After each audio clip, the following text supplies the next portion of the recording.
दोस्तों, अगर हम मानव इतिहास के ऊपर में एक नजर डालते हैं तो पता चलता है कि मानव इतिहास जो है, मानव सभ्यता का जो विकास हुआ है वो नदियों के किनारे से ही शुरू हुआ, वहीं पे बना, वहीं पे पनपा और आज जो हम इस स्तर पे पहुंचे हैं, विकास का जो इस स्तर तक पहुंचे हैं, उसमें नदियों का एक अहम भूमिका रहा। लेकिन जैसे जैसे पॉपुलेशंस बढ़ते गए वैसे ही पॉल्यूशन भी बढ़ते गए और सबसे ज्यादा प्रभावित हुए नदियां। अगर हम भारत की नदियों के बारे में बात करते हैं तो गंगा, यमुना जैसे नदियां हैं, वो इतिहास में भी एक अहम भूमिका उनका है। और अगर हम कहते हैं तो वो पुराणों में भी उनका वर्णन है। उन्हें हम माता कहते हैं, यमुना नदी या गंगा नदी को माँ का स्थान दिया जाता है और पवित्र बहुत माना जाता है उसका जल को। लेकिन अगर हम अभी इस दौर के बात करते हैं तो ये सारे नदियां प्रदूषित हो चुके हैं। जैसे जैसे सभ्यता का विकास हुआ, जैसे जैसे पॉपुलेशन बढ़ते गए, वैसे ही नदियां अपना प्रदूषित होते गए। हम सिर्फ गंगा या यमुना की बात नहीं कर रहे हैं, बल्कि भारत में जितने भी सारे नदियां हैं, कोई भी एक ऐसा नदी नहीं है जो कि प्रदूषण से मुक्त हो। नदियों का बात छोड़ देते हैं, अगर हम नहर का बात करते हैं, तालाब की बात करते हैं, या फिर हम छोटे छोटे जो जलाशय है उनके बारे में बात करते हैं, तो कोई ऐसा जगह नहीं बचा जल का जहां पे कि जल प्रदूषित ना होता। लेकिन प्रदूषण को रोकना बेहद जरूरी है, क्योंकि ये प्रदूषण का स्तर जो इतना बढ़ चुका है कि एक ऐसा समय था जबकि हम कहीं पे भी पानी मिलता है तो उसे बड़े आनंद से पी लेते थे। लेकिन आज अगर आपके सामने एक नदी है, आप प्यासे हैं, तो भी नदी का जल जो है उसको पीने के लिए आप डरते हैं, क्योंकि वो प्रदूषित है। तो हम समझ सकते हैं कि जल का जो प्रदूषण का मात्रा कितना ज़्यादा अधिक हो चुका है, और ऐसे में अभी हमें ये इसके ऊपर में ठोस कदम लेने चाहिए। तो आज हम जिस किताब के बारे में बात करने जा रहे हैं वो किताब कुछ इसी तरह बातों पर आधारित है। जानने के लिए हमारे साथ वीडियो में अंत तक बने रहिए। मैं हूं आपका दोस्त तीर्थ और आप देख रहे हैं गुड बुक्स।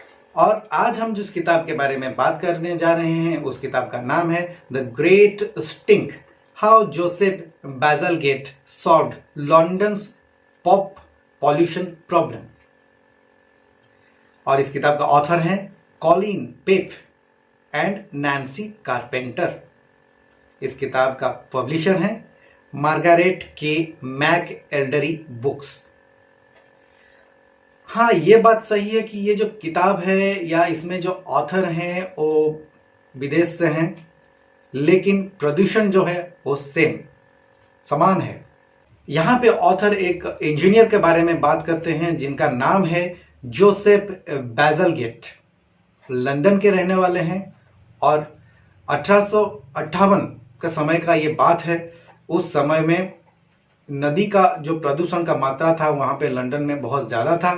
तो ये जो इंजीनियर थे जोसेफ बैज़लगेट, वो इस बात पे सोचने लगे कि किस तरह नदी का प्रदूषण को कम किया जाए, और उन्होंने जो सीवेज प्लानिंग किया या फिर नदी को बचाने के लिए उनका जो इंजीनियरिंग टेक्निक्स का इस्तेमाल किया, उसके ऊपर में ये किताब को लिखा गया है।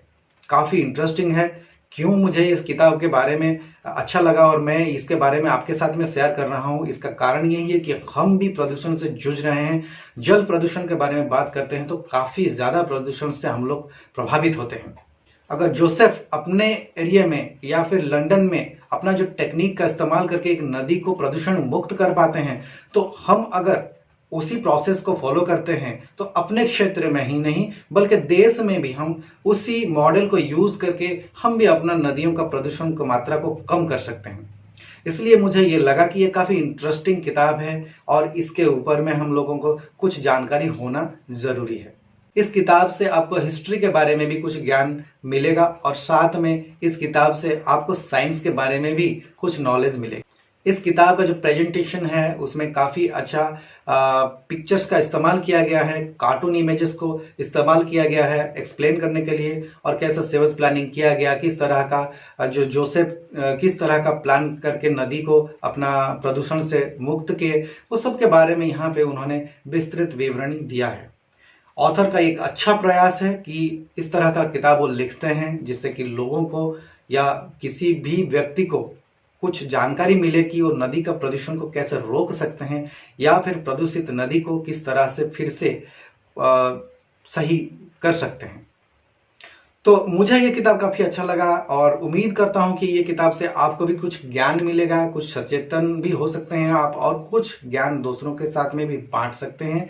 या फिर अगर आप ऐसे क्षेत्र में काम करते हैं जहाँ से कि आप नदी का प्रदूषण को रोकने के लिए आपको जिम्मेदारी है आपकी, तो फिर आप इस किताब को इस्तेमाल करके, इसकी जो टेक्निक से इस्तेमाल करके नदियों को प्रदूषण या जल को प्रदूषण से मुक्त कर सकते हैं।